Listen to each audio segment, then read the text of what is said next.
اما می‌بینیم که قوم اسرائیل تشبیه شده به ماهی. چرا؟ این ربایی‌ها میگفتن چون به خاطر اینکه بقیه حیوانات حتی اگر هم از خانواده حلال گوشت بیان مثل گاو، هنوز تا شحیطه نشه معلوم نیست که کاشره.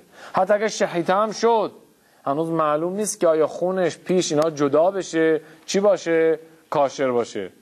اما ماهی از لانگست که از خانواده کاشره دیگه چیه ما میگیم کاشره، دیگه هیچ لغزش یا هیچ چیزی باعث نخواهد شد که این کشروتش رو از دست بده.